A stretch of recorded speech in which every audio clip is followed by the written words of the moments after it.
Hello guys, आज फिर मेरे चैनल में आप लोगों का स्वागत है। आज की स्टोरी बहुत इंटरेस्टिंग है, इसे पूरा सुनिए और अगर पसंद आए तो वीडियो को लाइक कीजिए। दोस्तों, मेरा नाम प्रवीण कुमार है। हमारे पड़ोस में एक भाभी रहती है जो कि बहुत ही खूबसूरत महिला है। भाभी की शादी के 2 साल बाद ही अचानक उनके पति का निधन हो गया था। अब भाभी पर घर की जिम्मेदारी उठाने की आन पड़ी थी। भाभी के परिवार में उनके बूढ़े सास ससुर और उनका 5 माह का एक लड़का था। घर के सभी लोगों की जिम्मेदारी भाभी पर आ गई थी। अपनी सभी जिम्मेदारियों के बारे में सोचकर भाभी काफ़ी उदास रहने लगी थी और उनकी यह उदासी मुझे देखी नहीं जा रही थी। दोस्तों, ये स्टोरी अगर सुनना स्टार्ट किए हैं तो प्लीज़ इसे पूरा सुनिए और वीडियो को लाइक कीजिए। इसीलिए एक दिन बड़ी हिम्मत करके मैं भाभी के घर गया और उनको समझाने की कोशिश की कि जो हो गया उसके बारे में ज़्यादा मत सोचो। अब आपको ही अपने बच्चे और बूढ़े सास ससुर को संभालना है। आप इस तरह से उदास रहोगी तो आप अपने घर को कैसे संभाल पाओगी। मेरी इस बात पर भाभी ने कहा, लगता है इस मोहल्ले में सिर्फ आपको छोड़कर कोई भी इंसान है ही नहीं। आप ही पहले इंसान हो जो मेरी तकलीफ़ में मुझे समझाने आए हो, पर मैं क्या कर सकती हूँ। आप क्या मुझे कुछ काम दिला सकते हो। मुझे बहुत दया है भाभी पे। तो मैंने कहा, ठीक है भाभी, मैं 1-2 दिन में आपके लिए काम ढूंढ कर आपको बताता हूँ। फिर मैं आपके घर जाते वक्त भाभी को 2000 रुपये देना चाह रहा था, मगर भाभी ने साफ मना कर दिया। मैंने ज़बरदस्ती भाभी के हाथ को पकड़कर उनके हाथ में रुपए थमा दिए और कहा कि आपको शर्माने की कोई ज़रूरत नहीं है। अगर आपको कोई भी काम हो या आपको कुछ भी चाहिए तो आप बिना हिचकिचाहट के बोल देना भाभी। भाभी ने कहा, ठीक है प्रवीण, मैं वैसे भी आपके सिवा किसको बोल सकती हूँ।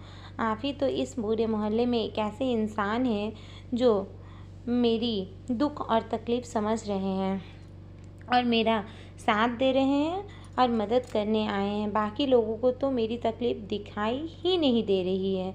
इसके बाद भाभी ने मेरा मोबाइल नंबर मांग लिया। मैंने भी झट से भाभी को अपना नंबर दे दिया और घर आ गए।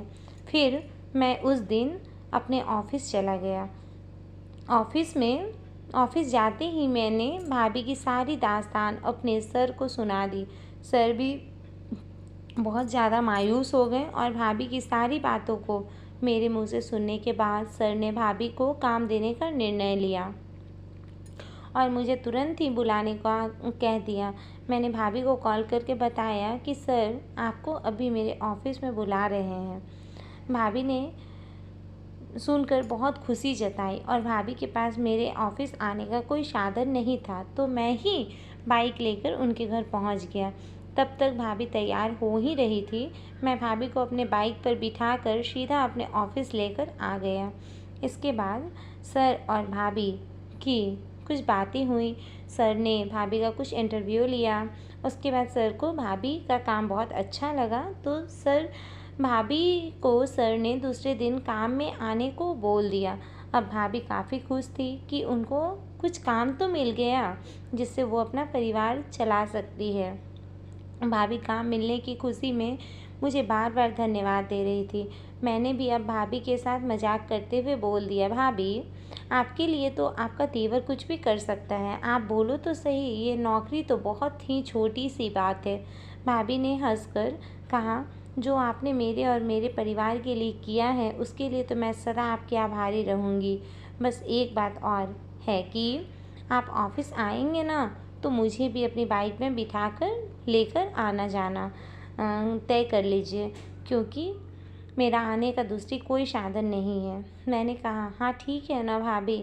अब दूसरे दिन से भाभी और भाभी के 5 माह का बच्चा एक साथ ऑफ़िस जाने लगे।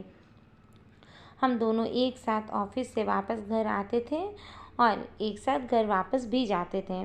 धीरे धीरे भाभी अपने पति का गम भूलने लगी और मेरे रंग में ही रंगने लगी। मैं भी भाभी को अपनी ओर करने की कोशिश में लग गया था कि भाभी कैसे भी करके मुझको पसंद करना शुरू कर दें। मैंने भाभी और उसके बच्चे का पूरा ध्यान रखना शुरू कर दिया। इससे भाभी को लगने लगा था कि मैं उनके बच्चे और उनका बहुत ज़्यादा ख्याल रखता हूँ। इसके साथ साथ मैंने प्रतिदिन भाभी की हिम्मत की तारीफ़ करना भी शुरू कर दी, जिससे भाभी को भी बहुत अच्छा लगता था और मुझे भी बहुत अच्छा महसूस होता था, जिसका परिणाम भी मुझे मिलना शुरू हो गया था। भाभी भी मेरे साथ एकदम से सहज होती जा रही थी। एक दिन जब हम दोनों की ऑफिस से छुट्टी हुई तो रास्ते में घर आते समय मैंने कह ही दिया कि भाभी आप बहुत ही अच्छी हो, भाभी आप मुझे पसंद हो। मेरी इस बात पर भाभी बोलने लगी, हाँ, मुझे पहले से पता है कि आप मुझे बहुत पसंद करते हो और इसीलिए आप मेरी इतनी मदद करते हो। लेकिन आप जानते हो कि मैं एक बच्चे की माँ हूँ, मेरे पति नहीं हैं, मैं विधवा हूँ। मैंने कहा तो क्या हुआ? भाभी बोली, ये जानने के बाद भी आप ऐसी बात कर रहे हो, आप अब भी कुंवारे हो, तो आपको मुझ विधवा के बारे में नहीं सोचना चाहिए था। इसकी समाज इजाज़त नहीं देगा और न मेरे सास ससुर इस रिश्ते को मानेंगे। आप मेरी जो मदद करते हो वही मेरे लिए काफ़ी है। मेरी मदद करने के लिए आप मुझसे जो मांगो मांग भी सकते हो, मैं देने के लिए तैयार हूँ।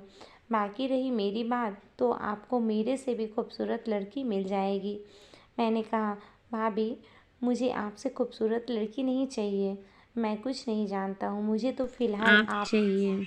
भाभी कहने लगी, मैं सब समझ गई हूँ कि आप मुझसे शादी करना चाहते हैं, लेकिन यह रिश्ते को हर कोई मंजूर नहीं कर सकता है, न ही हमारे सास ससुर और न ही समाज के लोग। आखिरकार उसने सबसे लड़कर हमें समाज के सामने अपनी पत्नी बना ही लिया और आज हम बहुत खुश हैं। अगर ये स्टोरी पसंद आई हो तो वीडियो को लाइक कीजिए और चैनल में नए आए हैं तो सब्सक्राइब करना ना भूलें। धन्यवाद दोस्तों।